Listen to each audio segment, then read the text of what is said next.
ছবিটা 2021 সালের ভোটের ফলাফল ঘোষণার পরের ছবি। ভোট পরবর্তী হিংসার শিকার হন দুর্গাপুরের দম্পতি। বাড়িতে বিজেপির দেওয়াল লিখন থাকায় ভোটে জিতেই তাদের বাড়িতে হামলা চালায় তৃণমূল আশ্রিত দুষ্কৃতীরা। ভাঙচুর চালানো হয় বাড়িতে। এতদিন আতঙ্কে দিন কাটাতেন পৃথ্বীরাজ চক্রবর্তী ও তার স্ত্রী রমা চক্রবর্তী। 2026 সালে বদলেছে ছবি, কেটেছে আতঙ্ক, রাজ্যে পালা বদল হয়েছে। তবে 2021 সালের সেই ঘটনা আজও দগদগে ওই দম্পতির মনে। কিন্তু কোনো পাল্টা বদলা নয়, বরং মুখ্যমন্ত্রী শুভেন্দু অধিকারীকে শুভেচ্ছা জানানোর সঙ্গে সুবিচার পেতে পায়ে হেঁটে কলকাতায় রওনা দিলেন দুর্গাপুরের ওই দম্পতি। 6 দিন ধরে প্রায় 193 কিলোমিটার রাস্তা পায়ে হেঁটে কলকাতায় পৌঁছবেন তারা।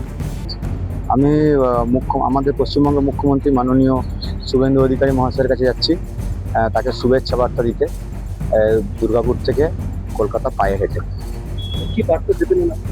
বার্তা তো শুভেচ্ছা বার্তা দেব, এবং তার সাথে আমি একটা জিনিস বলে রাখি যে আমি 2021-এ আমার বাড়ির পাঁচিলাটি পদ্মফুল আঁকা ছিল, তার জন্য এসে গুন্ডারা আমার বাড়িতে এসে ঝামেলা করে গেছে।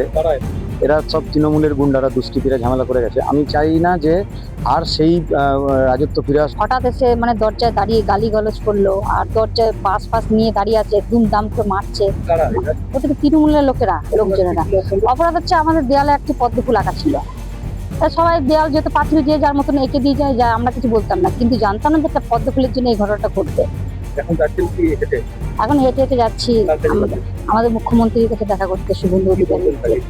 26-এ বঙ্গ বিজয় বিজেপির গেরুয়া ঝড়ে আছড়ে পড়েছে বাংলায় ভোট যুদ্ধে, এবং তারপরে ফের যাতে এমন ঘটনা না ঘটে, অর্থাৎ ভোট পরবর্তী হিংসার ঘটনা যেন এই রাজ্যের মানুষকে দেখতে না হয়, বা তাদের মতো অভিজ্ঞতা যাতে কারণ না হয়, তার জন্য কিন্তু তিনি আজ এখান থেকে হাঁটা শুরু করছেন। যাবেন কলকাতায়, শুভেন্দু অধিকারীর সঙ্গে দেখা করবেন, শুভেচ্ছা বার্তা দেবেন, আর জানাবেন সেটা হচ্ছে যে বাংলার উন্নয়নে আরও যে কাজগুলো আছে সে কাজগুলোকে করতে হবে।